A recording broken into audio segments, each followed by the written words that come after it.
ഈ ബിഹേവ് ചെയ്താലും അല്ലാതെ ചെയ്താലും അത് ആവശ്യപ്പെടുന്ന സന്ദർഭത്തിൽ മാത്രമേ പറ്റുള്ളൂ, അല്ലേ? ഇപ്പോൾ ഉദാഹരണം, അപ്പോൾ നമുക്ക് കിരീടത്തിൻ്റെ ക്ലൈമാക്സ് ഫോർ എക്സാമ്പിൾ ഒരു ഉദാഹരണം പറയാം. കിരീടത്തിൻ്റെ ക്ലൈമാക്സിൽ ഇപ്പോൾ സേതുമാധവനും അച്യുതൻ നായരും തമ്മിലുള്ളൊരു അച്ഛനും മകനും തമ്മിലുള്ളൊരു സിറ്റുവേഷനുണ്ട്. അവിടെ എങ്ങനെയാണ് ബിഹേവ് ചെയ്യാൻ പറ്റുക? പിന്നെ ഈ നാടകത്തിൽ നിന്ന് വരുന്നവർക്കുള്ളൊരു കുഴപ്പം നേരത്തെ ഇങ്ങനെ പറഞ്ഞല്ലോ, അത് കുഴപ്പമല്ല, അത് അവരുടെ ശീലമാണത്. അത് ചിലർക്കത് മാറ്റാൻ പറ്റില്ല. കാരണം പുള്ളി പ്രതീക്ഷിച്ച അഗസ്റ്റിൻ എന്ന് പറഞ്ഞത് പുള്ളി എഴുതി വെച്ച പുള്ളിയുടെ ക്യാരക്ടറാണല്ലോ. ആ ക്യാരക്ടർ പുള്ളി എന്താണോ ഉദ്ദേശിച്ചത് അതിൻ്റെ മുകളിൽ ഞാൻ ചെയ്തു വെച്ചിട്ടുണ്ട്, ഡബിങ് ഉൾപ്പെടെ ചെയ്തു വെച്ചിട്ടുണ്ടെന്ന് പുള്ളിക്കൊരു ബോധ്യം വന്നു. അത് എന്നോട് പറഞ്ഞതാണ് അദ്ദേഹം.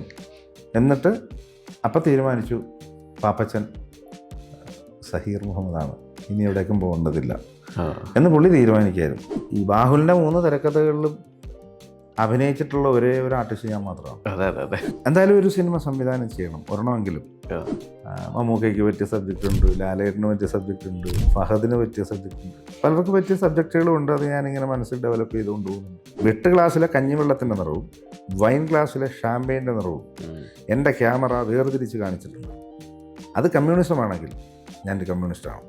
നമ്മുടെ ഒരു വരുമാനം ഇത് മാത്രമാണ്. അപ്പം അത് കൃത്യമായും നമുക്കൊരു ഉയർച്ചയിലേക്ക് എത്താൻ പറ്റുന്നില്ല. ഇത്രയും വർഷം നമ്മൾ ഇതിൻ്റെ പുറകെ നടന്നിട്ടൊന്നും ആയില്ല എന്ന് പറയുന്ന ഒരു എന്താ പറയുക, ഒരു ഫ്രസ്ട്രേഷൻ നമ്മളെക്കാൾ അവർക്കുണ്ട്. ഒരു ആർട്ടിസ്റ്റ് എന്നുള്ള നിലയിൽ തിരിച്ചറിയുന്നതെന്ന് ചോദിച്ചാൽ പലരും തിരിച്ചറിയാറില്ല. ഇങ്ങനെയൊന്നും ചെയ്യരുത്. കാരണം എന്താണെന്ന് വെച്ചാൽ നമ്മളോടുള്ള സ്നേഹം കൂടുതൽ കാണിക്കുന്നതായിരിക്കും, പക്ഷേ അത് അപകടമാണത്. എനിക്ക് നേരത്തെ പ്രൊഫഷണൽ നാടകങ്ങളൊക്കെ ഉണ്ടായെന്ന് പറഞ്ഞല്ലോ, അതുകൊണ്ട് ഞാൻ ചോദിക്കാം, നേരത്തെ ചോദിക്കണ്ടായിരുന്നു, എനിക്ക് വിട്ടുപോയാൽ. നമ്മളിപ്പോൾ പ്രൊഫഷണൽ നാടകങ്ങളിലൊക്കെ അഭിനയിക്കുന്ന ആൾക്കാർക്ക് സിനിമയിലേക്ക് വരാനുള്ള ഒരു പ്രതിസന്ധി ഉണ്ട് എന്ന് നിങ്ങൾക്ക് തോന്നിയിട്ടുണ്ടോ? ഞാൻ ചോദിക്കാൻ കാരണം, ഒരു സിനിമയിൽ എൻ്റെ ഒരു ഫ്രണ്ട് പറഞ്ഞു, ഒരു അമ്മ റോളിൽ ഒരാളെ വേണം, എനിക്കറിയുന്ന ആരെങ്കിലും ഉണ്ടോ, പെട്ടെന്ന് വേണം, ഒരാൾ മാറിയത് കൊണ്ടാണ്. നാടകത്തിൽ അഭിനയിക്കുന്ന ആളായാലും മതി, പക്ഷേ ആ മാനറിസങ്ങളൊന്നും ഉണ്ടാവില്ല. അതായത് ഇപ്പോൾ നാടകത്തിൽ അഭിനയിക്കാൻ നമ്മൾ എത്രയും ദൂരെയുള്ള ആൾക്കാരെ തൃപ്തിപ്പെടുത്താൻ വേണ്ടി നമ്മളെ മാനറിസങ്ങളെല്ലാം കുറച്ച് ഓവറായിട്ട് ചെയ്യണം. ഇപ്പോൾ ക്യാമറയ്ക്ക് മുന്നിൽ നമ്മളെ ചെറിയ ചലനങ്ങൾ പോലും ഒക്കെ എടുക്കാൻ പറ്റും. അപ്പോൾ നാടകത്തിൽ അഭിനയിക്കുന്ന സ്ഥിരമായി പ്രൊഫഷണൽ നാടകത്തിൽ അഭിനയിക്കുന്നവർക്ക് സിനിമയിലേക്ക് വരുമ്പോൾ പ്രശ്നങ്ങൾ ഉണ്ടാവാറുണ്ടോ, അല്ലെങ്കിൽ അങ്ങനെ ഒരു പ്രശ്നങ്ങൾ ഉണ്ടാവുമോ? അങ്ങനെ അത് അവർ ബോധപൂർവം സൃഷ്ടിക്കുന്ന ഒന്നല്ല. അത് പണ്ട് മുതലേ, ഇപ്പോൾ ഞാൻ പറഞ്ഞു കഴിഞ്ഞാൽ നമ്മളിപ്പോൾ ബ്ലാക്ക് ആൻഡ് വൈറ്റ് കാലഘട്ടം, അന്ന് ശരിക്കും പറഞ്ഞാൽ നാടകത്തിൽ അഭിനയിക്കുന്നവരിതായിരുന്നു ഏറ്റവും കൂടുതൽ സിനിമയിലുണ്ടായിരുന്നത്. ഇപ്പം അന്നത്തെ ആർട്ടിസ്റ്റുകളിൽ ഇപ്പോൾ KP ഉമാർ, അദ്ദേഹം നാടകത്തിൽ നിന്ന് വന്ന ആളാണ്. കൊട്ടാരക്കര ശ്രീധരൻ നായരുണ്ടായിരുന്നു, ഗോവിന്ദൻകുട്ടി ഉണ്ടായിരുന്നു, പിന്നെ CI പോൾ ഉണ്ടായിരുന്നു, ശങ്കരാടി ഉണ്ടായിരുന്നു, ഒടുവിൽ ഉണ്ണികൃഷ്ണൻ ഉണ്ടായിരുന്നു, KPS ലളിത, ആറന്മുള പൊന്നമ്മ, കവിയൂർ പൊന്നമ്മ, മാവേലിക്കര പൊന്നമ്മ, ബാലങ്കി നായർ, നെല്ലിക്കോട് ഭാസ്കരൻ, കുഞ്ഞാണ്ടി തുടങ്ങി മാളാരവിന്ദൻ, രാജംബി ദേവ്, തിലകൻ, ഇവരെല്ലാവരും പ്രൊഫഷണൽ നാടകത്തിൽ നിന്ന് വന്നവരാണ്. സായികുമാർ, മുകേഷ് പക്ഷേ ഒരു പ്രൊഫഷണൽ നാടകത്തിൽ അധികം ഇല്ല. പക്ഷെ അങ്ങനെ ഒരു കുടുംബത്തിൽ അലൻസിയറും ഈ പറയുന്ന അദ്ദേഹം പ്രൊഫഷണലല്ല, അത് മറ്റേ തിയേറ്റർ ആർട്ടിസ്റ്റുകൾ, അതായത് അമച്വർ, അങ്ങനെ ഒരു ഗ്രൂപ്പ്.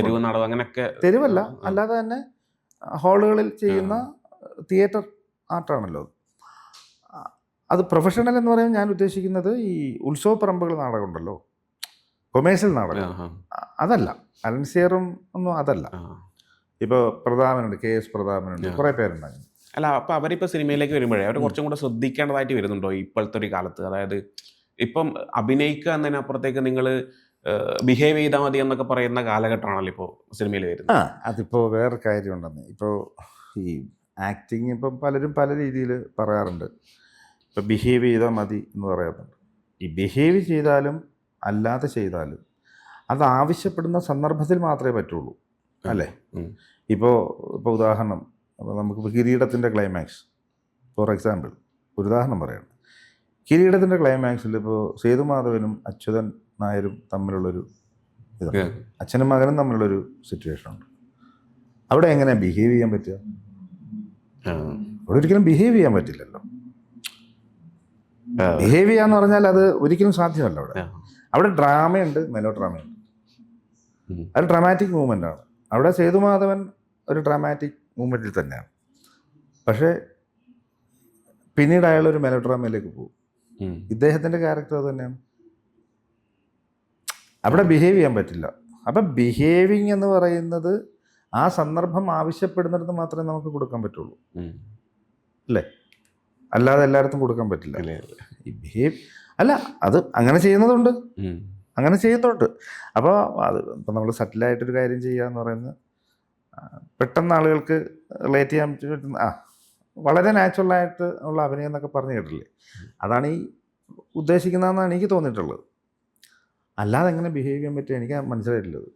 പിന്നെ ഈ നാടകത്തിൽ നിന്ന് വരുന്നവർക്കുള്ളൊരു കുഴപ്പം നേരത്തെ ഇങ്ങനെ പറഞ്ഞല്ലോ, അത് കുഴപ്പമല്ല, അത് അവരുടെ ശീലമാണത്. അത് ചിലർക്കത് മാറ്റാൻ പറ്റില്ല. അത് നാടകത്തിൽ നിന്ന് വരുന്നവർക്ക് മാത്രമല്ലല്ലോ, ചില ഈ സ്ലാങ്ങിൻ്റെ സ്വാധീനമുള്ള പലരുണ്ട്. ചില പ്രദേശത്തുള്ളവർക്ക് ആ സ്ലാങ് വിട്ടിട്ട് വേറൊരു സ്ലാങ് പറയാൻ പറ്റില്ല. പക്ഷെ അപ്പോഴും അവിടെയും മാമുക്ക എന്ന് പറയുന്ന നടൻ വിജയിച്ചിട്ടില്ലേ? അല്ല, അതെന്തുകൊണ്ടാണ്? അദ്ദേഹം മോശം ആർട്ടിസ്റ്റാണോ? അല്ല, വിജയിച്ചിട്ടില്ല എന്നുള്ള ചോദ്യത്തിന് പ്രസക്തിയില്ല. അദ്ദേഹം മോശം ആർട്ടിസ്റ്റ് അല്ല, ഒന്നാന്തര ആർട്ടിസ്റ്റ്. ഞാൻ ഈ ഭാഷയുടെ കാര്യം പക്ഷേ അത് നമ്മൾ അക്സെപ്റ്റ് ചെയ്തു. കാരണം അദ്ദേഹം കൂടുതലും ചെയ്ത സിനിമകൾ ഇപ്പോൾ സത്യൻ അന്തിക്കാടിൻ്റെ സിനിമകളോ അങ്ങനെയുള്ള സിനിമകളിലാണ് അധികവും അദ്ദേഹം വന്നത്. അപ്പോൾ ആ സിനിമകളുടെ ഒരു ടോട്ടാലിറ്റിയിൽ നമ്മൾ അദ്ദേഹത്തെയും കൂടെ അങ്ങ് ഏറ്റെടുത്തു. പക്ഷെ വേറെ ചില സിനിമകൾ ചെയ്യുമ്പോൾ നമുക്ക് അയ്യോ ഇതെന്താണ്, ആ നാട്ടുകാരനായിട്ട് അഭിനയിക്കുമ്പോൾ ഈ നാട്ടിലെ സ്ലാങ് ആണോ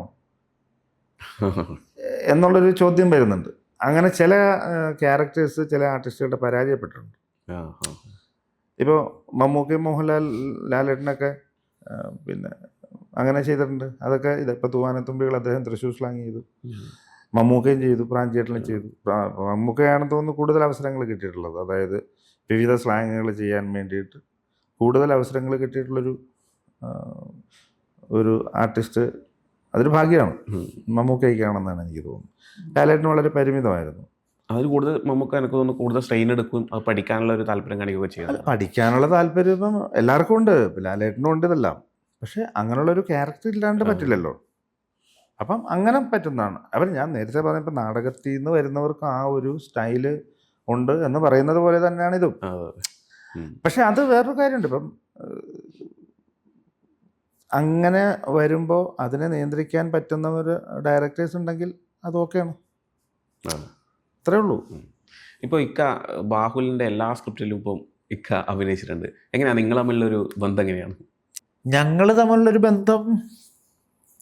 ശരിക്കും എനിക്ക് അറിയില്ലായിരുന്നു ഞങ്ങൾ തമ്മിൽ അങ്ങനെ ഒരു ബന്ധം ഉണ്ടോയെന്ന്.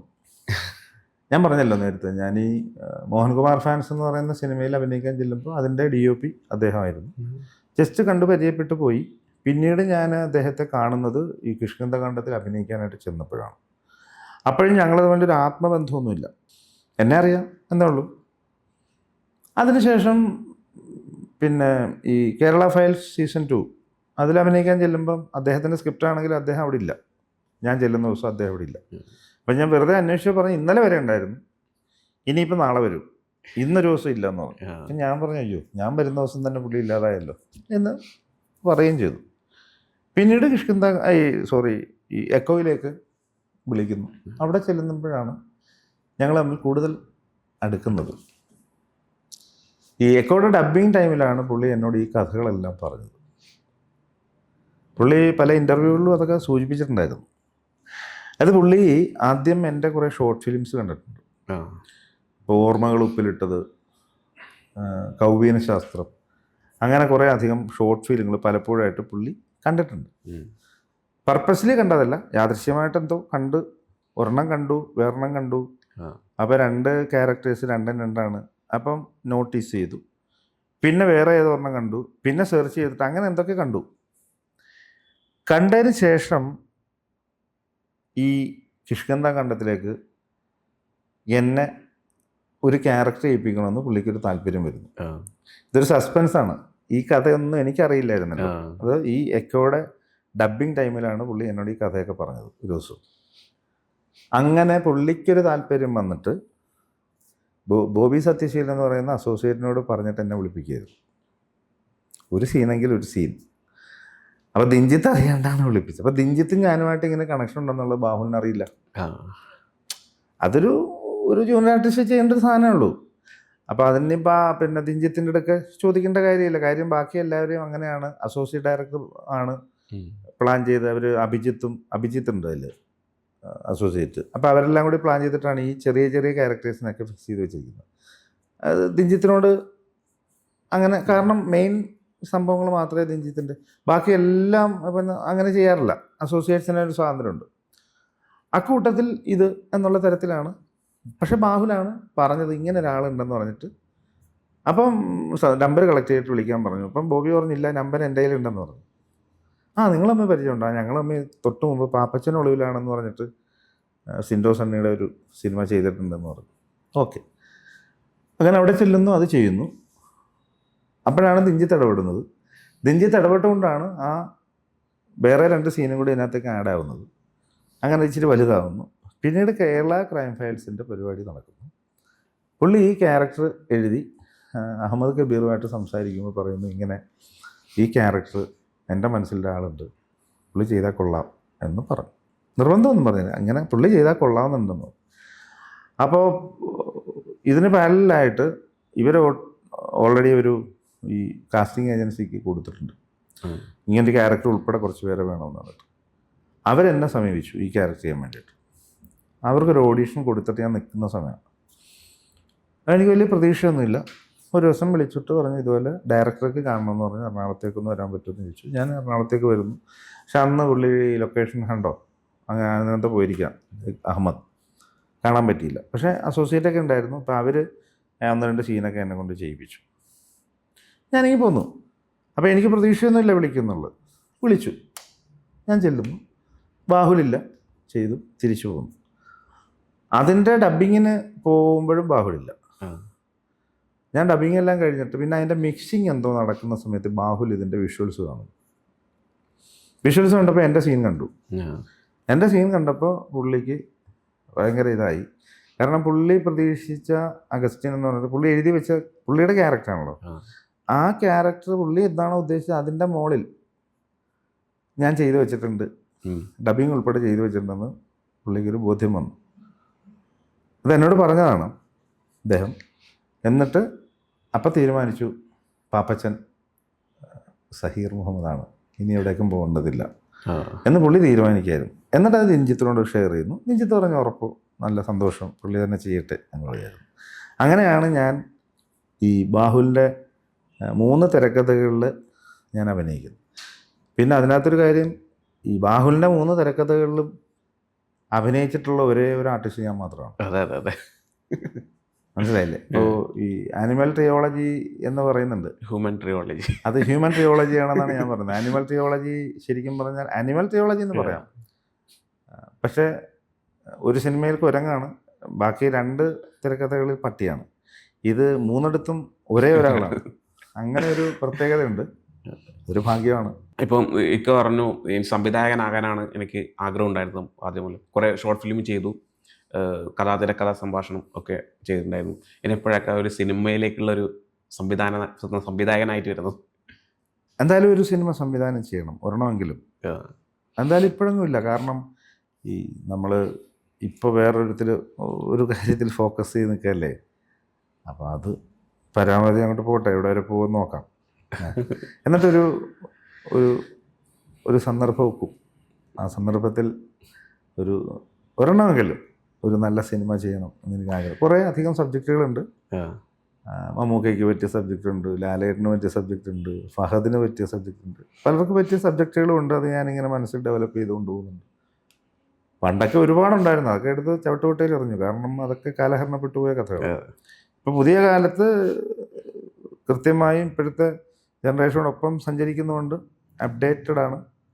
അപ്പോൾ പുതിയ സിനിമകളോടൊപ്പം തന്നെ ചിന്തയും പോകുന്നുണ്ട്. അപ്പോൾ അതുകൊണ്ട് തന്നെ പുതിയ പുതിയ ആശയങ്ങൾ മനസ്സിൽ അഭിനയിക്കുമ്പോൾ നമ്മൾ സംവിധായകൻ എന്നുള്ള രീതിയിൽ കഥകളും അതിൻ്റെ സാഹചര്യങ്ങളും മനസ്സിലിങ്ങനെ ഓടിക്കൊണ്ടിരിക്കുന്നത്. അത് അങ്ങനെ ഒരു വഴിക്ക് പോകുന്നുണ്ട്. ഞാൻ ഇക്കയുടെ ശിഷ്ടം എന്ന് പറഞ്ഞ ഷോർട്ട് ഫിലിം കണ്ടായിരുന്നു. അപ്പോൾ അത് കണ്ട സമയത്ത് എനിക്ക് മനസ്സിലാക്കിയ ഇക്കൊക്കെ വ്യക്തമായ ഒരു രാഷ്ട്രീയമുണ്ട്. അത് ഏത് രാഷ്ട്രീയം എന്നുള്ളതല്ല.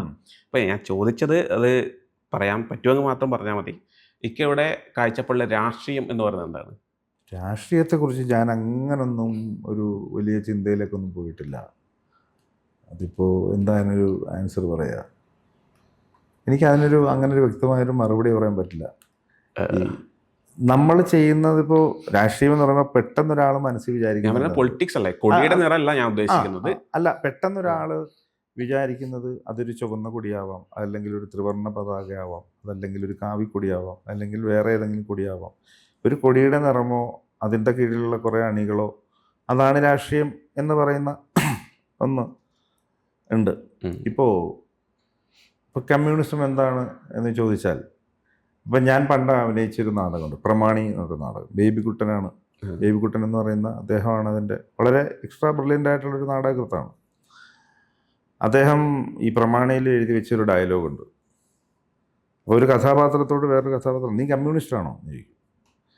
അപ്പോൾ മറ്റേയാളുടെ മറുപടി, അത് ഈ പ്രൊഫഷണൽ നാടകത്തിൻ്റെ ഒരു സ്റ്റൈലാണ്. 5 ഡയലോഗ് വെച്ചിട്ട് ഈ ആളുകളുടെ ഇത് പിടിക്കാനുള്ള ഒരു രീതിയുണ്ട്.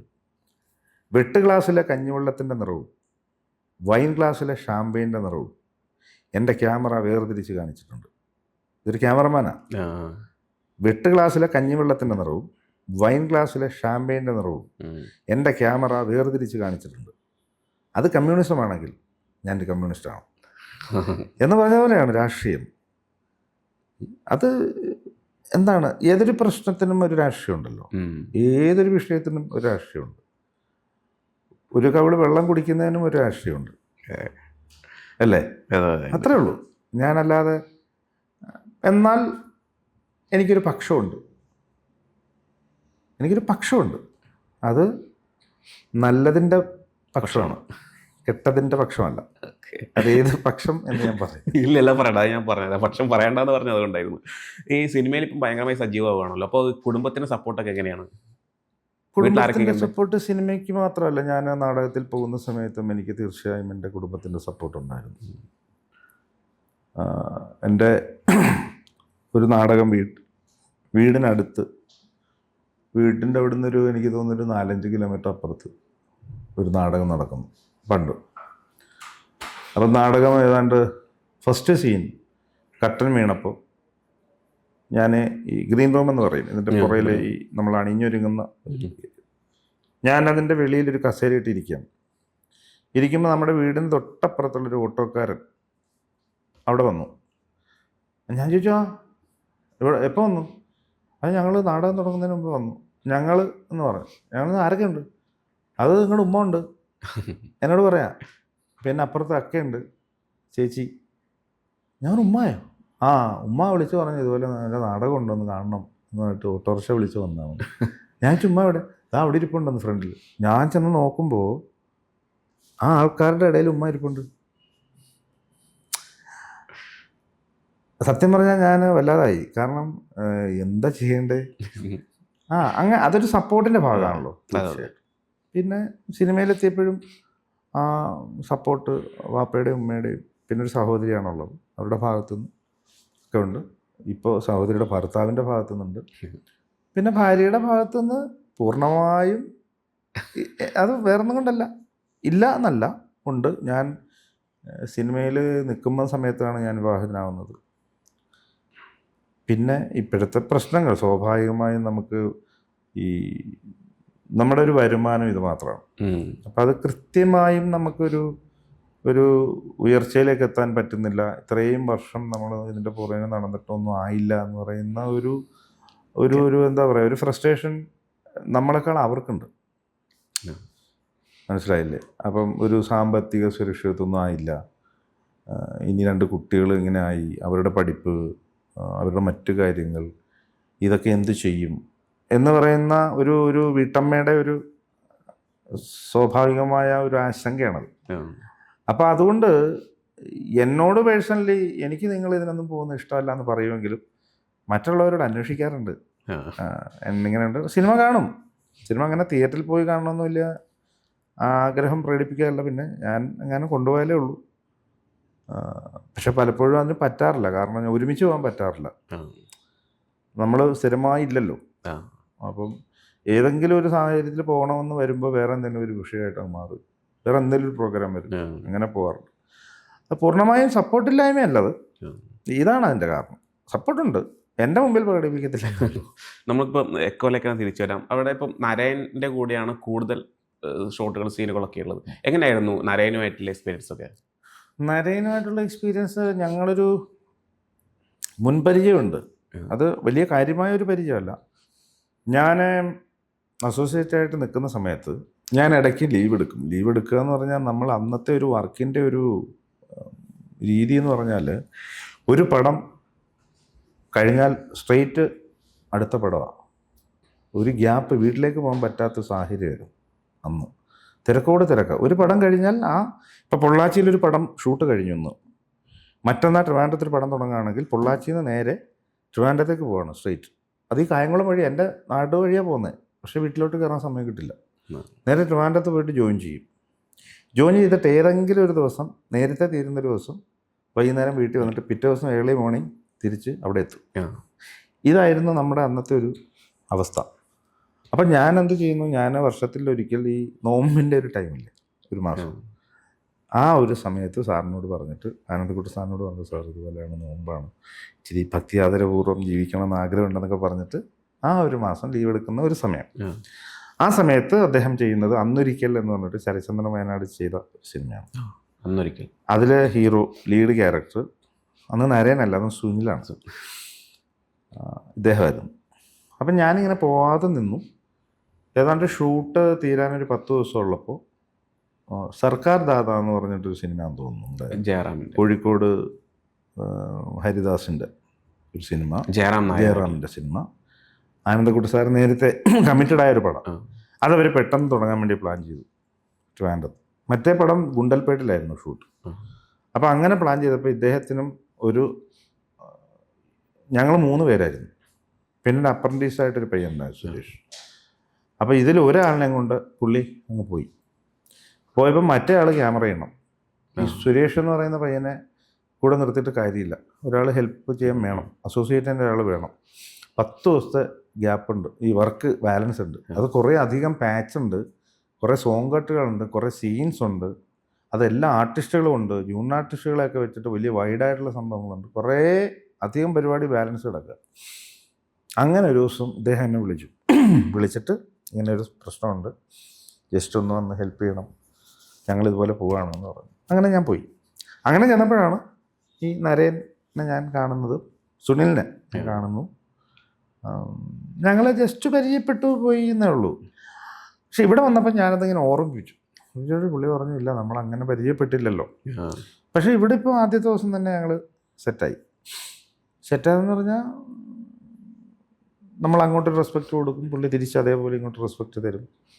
പിന്നെ വളരെ ഫ്രണ്ട്ലി ആയിരുന്നു.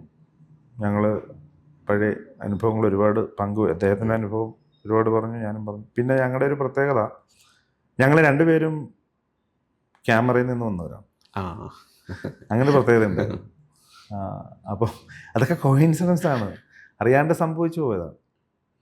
അപ്പോൾ അത്തരം കാര്യങ്ങൾ അദ്ദേഹത്തിൻ്റെ ഇൻസ്റ്റിറ്റ്യൂട്ടിലെ പഠനം രാജീവ് മേനൻ്റെ കൂടെ ആയിരുന്നു. അപ്പോൾ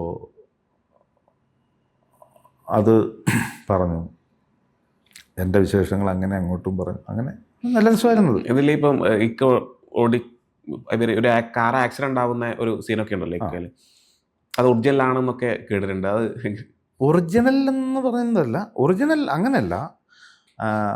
ആക്ച്വലി അതിൻ്റെ ബ്രേക്ക് കുറവായിരുന്നു, ബ്രേക്ക് ഉണ്ടായിരുന്നില്ല, വളരെ കുറവായിരുന്നു. കാരണം അത് ഒരു ഇറക്കമുണ്ട്. നമ്മൾ അത് ക്യാമറ ഫിക്സ് ചെയ്തിരിക്കുകയാണല്ലോ, നമ്മളങ്ങനെ റണ്ണിങ്ങിൽ പോയിട്ട് ഒരു ഇറക്കമുണ്ട്. ഈ ഇറക്കത്തിൽ നമുക്ക് ചവിട്ടിയിട്ട് കിട്ടിയില്ല, വരണ്ടുപോയി. ഞങ്ങൾ 2 പേരും വരണ്ടുപോയി, എന്തും സംഭവിക്കാമല്ലോ. അപ്പോൾ ഷോട്ടിനിടയിൽ നരേൻ എന്നോട് പറഞ്ഞിട്ടുണ്ട്, ഇതുപോലെയാണ്, ബ്രേക്ക് ചവിട്ടിയിട്ട് കിട്ടുന്നില്ല, എന്താ സംഭവിക്കാൻ പോകണമെന്ന് അറിയില്ല, എന്തെങ്കിലും അപായ സൂചന വന്നു കഴിഞ്ഞാൽ അന്നേരം ചാടിക്കണമെന്ന് പറഞ്ഞു എന്നോട്. ഞാൻ സത്യത്തിൽ വരണ്ടിരിക്കുകയായിരുന്നു. ഞങ്ങൾ 2 പേരും പേടിച്ച് തന്നെ ഇരുന്നിരുന്നത്. അപ്പം അത് ഒറിജിനൽ ആണോന്ന് വെച്ചാൽ അങ്ങനെ ഒരു സംഭവം ഉണ്ടായി എന്നുള്ളതേ ഉള്ളൂ. അപ്പോൾ അവസാനം അതിൻ്റെ ആ ഷോട്ടിൻ്റെ ക്ലൈമാക്സ് എങ്ങനെയായിരുന്നു? അപ്പോൾ ഇടിച്ച് നിർത്തിയായിരുന്നു വണ്ടി? അത് പരമാവധി പുള്ളി ചവിട്ടിയിട്ട് ആക്സിലേറ്ററിൽ നിന്ന് പതുക്കെ കാലെടുത്തു.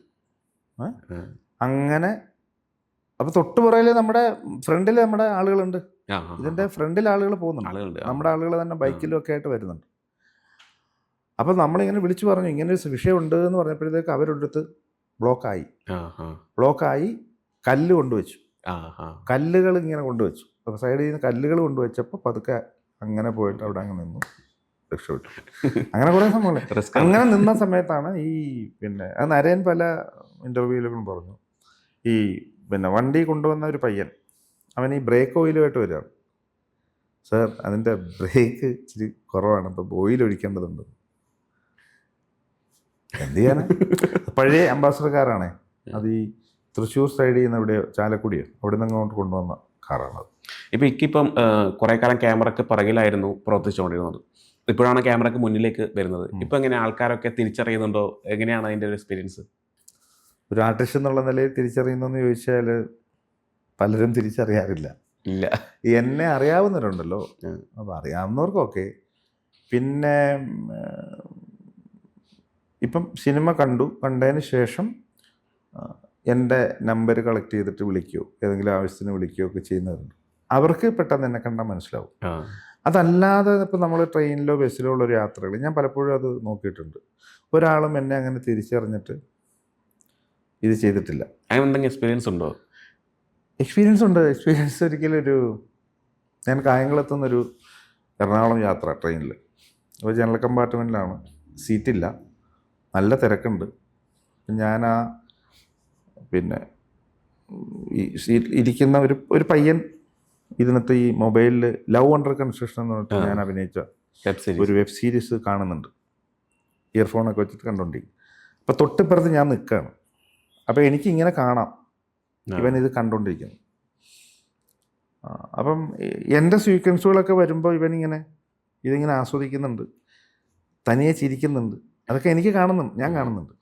എന്നിട്ട് ആ ചുറ്റും ഇരിക്കുന്നവരൊക്കെ അവൻ നോക്കും, വീണ്ടും ഇങ്ങോട്ട് നോക്കും, എന്നിട്ട് ഈ നിൽക്കുന്നവരെയൊക്കെ നോക്കും. അപ്പോഴും ഇവൻ എന്നെ നോക്കുന്നില്ല, എന്നെ കാണുന്നില്ല. ഇവൻ എൻ്റെ ഈ ബോഡി മാത്രമേ ഇവൻ കാണുന്നുള്ളൂ. ഇങ്ങനെ നിൽക്കല്ലേ, ഇങ്ങനെ നോക്കാൻ പറ്റില്ലല്ലോ. അപ്പോഴും ഞാൻ ആഗ്രഹിക്കുന്നുണ്ട്, പഹയ നീ എന്നെ ഒന്ന് നോക്കൂ, ഞാനാണ് ആ അഭിനയിക്കുന്നത് എന്ന് എൻ്റെ മനസ്സ് പറയുന്നുണ്ട്. പക്ഷെ നമുക്കങ്ങനെ പറയാൻ പാടില്ലല്ലോ, മോശമല്ലേ. എന്നിട്ട് ഈ ഞാൻ ഇറങ്ങുന്നതിന് മുമ്പ് ഈ പയ്യനെ ഇറങ്ങി പോവുകയും ചെയ്തു. പോകുന്ന വഴിക്ക് എൻ്റെ മുഖത്ത് നോക്കിയിട്ടാണ് പോയെ. അപ്പോൾ ഉറപ്പായി എന്നെ മനസ്സിലായില്ല. വേറൊരു കാര്യമുണ്ട്, ഈ ലവ് അണ്ടർ കൺസ്ട്രക്ഷൻ എനിക്ക് താടിയില്ല. ആ സമയത്ത് എനിക്ക് നല്ല താടി ഉണ്ടായിരുന്നു. ഞാൻ വേറൊരു ഇതിന് വേണ്ടിയിട്ട് താടി വളർത്തിയിട്ടുണ്ടായിരുന്നു. ഒരുപക്ഷെ അതുകൊണ്ടായിരിക്കാം. ഇപ്പോൾ കഴിഞ്ഞ ദിവസങ്ങളിൽ ഇപ്പോൾ എക്കോ ഇറങ്ങിയതിന് ശേഷം ഞാൻ പല യാത്രകളും നടത്തി, ഒരാളും എന്നെ തിരിച്ചറിഞ്ഞിട്ടില്ല. അങ്ങനെ തിരിച്ചറിയുന്നില്ല എന്നുള്ള ഒരു വിഷമം ഫീൽ ആവുന്നുണ്ട്? ഒരിക്കലും ഇല്ല. അതൊരു വിഷമിക്കേണ്ട എന്താ കാര്യം? ഒരുപക്ഷെ അത് ഈ നമ്മളിലെ ക്യാരക്ടറിൻ്റെ വിജയമായിരിക്കാം. സഹീർ മുഹമ്മദ് എന്ന് പറയുന്നൊരു നടനല്ലല്ലോ അവരെ കാണുന്നത്. അവർ കാണുന്നത് ഒരു പാപ്പച്ചനാണ്. അതല്ലെങ്കിൽ പിന്നെ ഈ DA സീറിയയിലെ ഒരു പ്രീസ്റ്റിനെയാണ്. അതല്ലെങ്കിൽ കിഷ്കിന്ധകാണ്ഡത്തിലെ ഒരു അശോകൻ എന്ന് പറയുന്ന ഒരു പോലീസ് റൈറ്ററെയാണ്. ഒരിക്കലും സഹീർ മുഹമ്മദിനെ അവർ കാണുന്നില്ല എന്നുള്ളത് ക്യാരക്ടറിൻ്റെ വിജയമായിരിക്കാം, അറിയില്ല എനിക്ക്. ഇപ്പം കുറേ വർഷമായല്ലോ ഇക്ക സിനിമയിൽ അഭിനയിക്കുന്നു, പിന്നണിയിൽ പ്രവർത്തിക്കുന്നു. ഇക്കയെ സ്വാധീനിച്ചൊരു വ്യക്തി ആരാ ഈ സിനിമാ മേഖലയിൽ? സ്വാധീനിച്ച വ്യക്തികൾ ഒരുപാട് പേരുണ്ട് സിനിമാ മേഖലയിൽ. എന്നെ സ്വാധീനിച്ച വ്യക്തികൾ, ഒന്ന് എൻ്റെ ഗുരുനാഥൻ ആനന്ദകുട്ടസാർ എന്നെ ഒരുപാട് സ്വാധീനിച്ചിട്ടുണ്ട്. കാരണം അദ്ദേഹത്തിൻ്റെ പല കാര്യങ്ങളും ഞാൻ ജീവിതത്തിൽ പകർത്താൻ ശ്രമിച്ചിട്ടുണ്ട്. എന്ന് വെച്ചാൽ ഒന്ന് അദ്ദേഹത്തിൻ്റെ പങ്ക്ച്വാലിറ്റി. അതായത് ഇപ്പോൾ നമ്മളോട് ഒരു 7 മണി എന്ന് പ്രൊഡക്ഷനിൽ നിന്ന് പറഞ്ഞാൽ 7 മണിക്ക് റെഡിയാവണം എന്ന് പറഞ്ഞാൽ ഒരു 6:50 ഇല്ലെങ്കിൽ ഒരു 6:55 നമ്മൾ റിസപ്ഷനിൽ റെഡിയായി എത്തുക എന്നുള്ളതാണ്. കാരണം നമുക്ക് ആവശ്യമുള്ള എല്ലാ സൗകര്യങ്ങളും അവരൊരുക്കി തരുന്നുണ്ട്. നമുക്ക് സുഖമായി കിടന്നുറങ്ങാനുള്ള റൂം തരുന്നുണ്ട്, നമുക്ക് ഫുഡ് തരുന്നുണ്ട്, നമുക്ക് കുടിക്കാൻ വെള്ളം തരുന്നുണ്ട്. ഒരു ബോട്ടിലല്ല 2 3 ബോട്ടിൽ കൊണ്ട് തരും ചോദിച്ചാൽ. പിന്നെ നമുക്ക് ലൊക്കേഷനിലേക്ക് പോകാൻ തിരിച്ചു വരാനും നമുക്ക് വണ്ടി ഏർപ്പാടാക്കി തരുന്നുണ്ട്. അപ്പം നമുക്ക് ഇത്രയും സൗകര്യങ്ങൾ ചെയ്തു തരുമ്പോൾ തീർച്ചയായും നമ്മൾ അവർ പറയുന്നൊരു സമയത്ത് നമ്മൾ അവൈലബിൾ ആയിരിക്കുക എന്നുള്ളതാണ്. അതിന് വേണ്ടിയിട്ടാണ് ഈ സൗകര്യങ്ങൾ ഒരുക്കി തരുന്നത്. അപ്പോൾ അത് നമ്മൾ കീപ്പ് ചെയ്യുക, അതൊരു പങ്ക്ച്വാലിറ്റിയാണ്. പിന്നെ ലൊക്കേഷനിൽ പരമാവധി ബുദ്ധിമുട്ടുണ്ടാക്കാതെ നമ്മൾ ചെയ്യുക. കാര്യം അദ്ദേഹത്തിൻ്റെ 33 പടങ്ങളിൽ ഞാൻ സഹകരിച്ചു. ഒരു ലൊക്കേഷനിലും പുള്ളി ഒരാളിനെ കൊണ്ടും മോശം പറയിപ്പിച്ചിട്ടില്ല, പുള്ളിയുടെ ഒരു പെരുമാറ്റം കൊണ്ട്. അപ്പോൾ അത് പരമാവധി നമ്മളും അത് കാത്തു സൂക്ഷിക്കാറുണ്ട്, വലിയ ബുദ്ധിമുട്ടുകളൊന്നും ആർക്കും ഉണ്ടാക്കാതെ പോവുക. അപ്പോൾ അത് അദ്ദേഹം എന്നെ സ്വാധീനിച്ചിട്ടുള്ള ഒരാളാണ്. പിന്നെ ഫാസിൽ സാറ്, അതും ഞാൻ ഗുരുസ്ഥാനീയനായി കാണുന്ന ഒരു മനുഷ്യൻ തന്നെയാണ്. അദ്ദേഹത്തിൻ്റെ സിനിമകളാണ് ഞാൻ ഏറ്റവും കൂടുതൽ ചെയ്തത്. ആനന്ദക്കുട്ടി സാറിൻ്റെ കൂടെ ആണെങ്കിലും ഫാസിൽ സാറിൻ്റെ സിനിമകളാണ് ഏറ്റവും കൂടുതൽ ചെയ്തത്. അപ്പോൾ അദ്ദേഹത്തിൻ്റെ ഒരു ഈ സംവിധാന രീതി, ഒരു സ്ക്രിപ്റ്റിങ്ങിൻ്റെ രീതി, ആർട്ടിസ്റ്റുകളുമായിട്ടുള്ള പുള്ളിയുടെ ഒരു സമീപനം, അവരെ എങ്ങനെയാണ് അഭിനയിപ്പിക്കുന്നത്, അവരുടെ ഈ ചില ആളുകളുടെ ചാറ് ഊറ്റിയെടുക്കുന്നത് എങ്ങനെയാണ്, ഇതൊക്കെ നമ്മളെ ഒരുപാട് സ്വാധീനിച്ചിട്ടുണ്ട്. ഈ അടുത്ത് വരാൻ പോകുന്ന സിനിമകൾ അതൊക്കെയാണ് പുതിയ വരാൻ പോകുന്ന സിനിമകൾ? പ്ലൂട്ടോ എന്ന് പറഞ്ഞിട്ട് ആദിത്യൻ ചെയ്യുന്നൊരു സിനിമയാണ്. നീരജ് മാധവനും അൽതാഫ് സലീമും ഒക്കെയാണ് അതിലുള്ളത്. അതിൽ ഈ ലവ് ആൻഡ് റെക്കൺസ്ട്രക്ഷന് ശേഷം വീണ്ടും നീരജ് മാധവൻ്റെ അച്ഛനായിട്ട് തന്നെയാണ് അഭിനയിക്കുന്നത്. അത് ഷൂട്ട് നടക്കുന്നേ ഉള്ളൂ, ഇത് കഴിഞ്ഞിട്ടില്ല. എൻ്റെ പോർഷൻസൊക്കെ കഴിഞ്ഞു. പിന്നെ ബി ഉണ്ണികൃഷ്ണൻ ചെയ്യുന്ന നിവിൻ പോളിയുടെ ഒരു സിനിമയുണ്ട്, അതിലൊരു 2-3 സീനുള്ള ഒരു ക്യാരക്ടറാണ്. അത് ഷൂട്ടെല്ലാം കഴിഞ്ഞു. പിന്നീട് വർക്ക് കഴിഞ്ഞിട്ടുള്ള സിനിമകൾ വേറെ ഉണ്ട്, പക്ഷെ അത് പലതും റിലീസായിട്ടില്ല. അതെന്താണ് കാരണമെന്നും അറിയില്ല. പിന്നെ ഇനിയിപ്പോൾ പുതിയത് പിന്നെ ഒരു വെബ് സീരീസ്, ഈ മനു അശോകൻ്റെ ഐസ് എന്ന് പറഞ്ഞിട്ടൊരു വെബ് സോണി ലൈവിൽ വരാനുള്ള പറഞ്ഞുകൊണ്ട്. ഇതൊക്കെയാണ് വർക്ക് കഴിഞ്ഞ് നിൽക്കുന്നത്. ഇനിയിപ്പം വരാൻ പലരും വിളിച്ചിട്ടുണ്ട്, അതൊക്കെ സമയമൊന്നും പറഞ്ഞിട്ടില്ല. കൂടുതൽ സിനിമകളൊക്കെ എത്തട്ടെ. തീർച്ചയായിട്ടും പ്രതീക്ഷിക്കുന്നു, അമിതമായ പ്രതീക്ഷയൊന്നുമല്ല, പ്രതീക്ഷിക്കുന്നുണ്ട്. അത് പക്ഷേ ഒരു ആത്മവിശ്വാസക്കുറവല്ല, കാരണം അങ്ങനെ ഒരു ട്രെൻഡ് ഇപ്പോൾ നിലവിലുണ്ടെന്ന് കേൾക്കുന്നുണ്ട്. കാരണം എല്ലാവർക്കും ഒരു ഫ്രഷ്നെസ് വേണമെന്നൊക്കെ. അപ്പം ഞാനാലോചിച്ച് നമ്മുടെ ഒരു അവസരം വരുമ്പോൾ എല്ലാവർക്കും ഈ ഫ്രഷ്നെസ് വേണം, എന്തോ അറിയില്ല, നമ്മളെ ആവശ്യമുണ്ടെങ്കിൽ അവർ വിളിക്കുമായിരിക്കും. പിന്നെ ഇല്ലെങ്കിലും ഞാൻ ചാൻസ് ചോദിക്കും കേട്ടോ, ഞാൻ ചാൻസ് ചോദിക്കുന്ന ഒരാളാണ്. ഈ പണ്ട് മമ്മൂക്ക ഒരു ഇൻ്റർവ്യൂവിൽ പറഞ്ഞ പോലെ അദ്ദേഹം ചാൻസ് ചോദിക്കാറുണ്ട്. അപ്പം സൈജു കുറുപ്പിന് അങ്ങനെ ശീലം ഇപ്പോഴും ഉണ്ടെന്നാണ് പറയുന്നത്. അതിനെന്താ കുഴപ്പം? കാരണം നമ്മുടെ ആവശ്യമാണല്ലോ. കാരണം ഇപ്പോൾ എന്താണെന്ന് വെച്ചാൽ ഇപ്പം എല്ലാവർക്കും നമ്മളെ അറിയണമെന്നൊന്നുമില്ല. ഇപ്പോൾ എക്കോയിലൂടെ എല്ലാവരും കണ്ടു, ചിലപ്പോൾ വേറൊരു ഡയറക്ടർ കണ്ടിട്ടുണ്ടാവില്ല, നിർബന്ധമില്ലല്ലോ. ഇപ്പോൾ എല്ലാവരും കാണണമെന്ന് നിർബന്ധമില്ലല്ലോ എല്ലാ സിനിമയും. അപ്പോൾ ഇനിയിപ്പം കണ്ടവർ അദ്ദേഹത്തോട് പറയാണ് ഇങ്ങനെ അതിലുണ്ടായിരുന്ന ഒരാൾ, അല്ലെങ്കിൽ ഇന്ന സിനിമയിൽ അഭിനയിച്ച ആൾ എന്ന് പറയുമ്പോൾ ആ സിനിമ അദ്ദേഹം കണ്ടിട്ടുണ്ടാവില്ല. അപ്പം നമ്മളെക്കുറിച്ചൊരു ഐഡിയ പുള്ളിക്കില്ല. ഇല്ലാത്തിടത്തോളം നമുക്കൊരു സാധ്യത. പിന്നുള്ളൊരു പ്രശ്നം എന്ന് പറയുന്നത്, എനിക്ക് ഇതിന് മുമ്പുണ്ടായിട്ടുണ്ട്. ഈ ചില സിനിമകൾ പ്രാഥമിക ചർച്ചകൾ നടക്കുമ്പോൾ എൻ്റെ പേര് വരും. ആരെങ്കിലും ഒരാൾ എൻ്റെ പേര് പറയുമ്പം ബാക്കി ശരിയാണ്. പക്ഷേ അന്നേരമുള്ള പ്രശ്നം എന്ന് പറഞ്ഞാൽ അതൊരു ചെറിയ വേഷമായിരിക്കും. അപ്പോൾ അതിൻ്റെ ചീഫ് അസോസിയേറ്റോ ആരെങ്കിലും പുള്ളി ഇങ്ങനെ സ്ഥിരമായിട്ട് ഇങ്ങനെ ഈ ചെറിയ ചെറിയ വേഷങ്ങൾക്ക് വേണ്ടി മാത്രം വെക്കുന്നത് ശരിയല്ല, വേണ്ട, പുള്ളിയെ വിളിക്കണ്ട, കഷ്ടമാണ്, വലുത് ഏതെങ്കിലും ഉണ്ടെങ്കിൽ മാത്രം. അപ്പോൾ വലുത് വരുമ്പോൾ അത് വേറെ ചില താല്പര്യങ്ങൾ കൊണ്ട് പ്രൊഡക്ഷൻ സൈഡിൽ എന്ന് വെച്ചാൽ അത് വേറെ ഒന്നും കൊണ്ടല്ല, അത് മാർക്കറ്റിങ്ങുമായി ബന്ധപ്പെട്ട് അവരുടെ ചില ആലോചനകൾ വരും.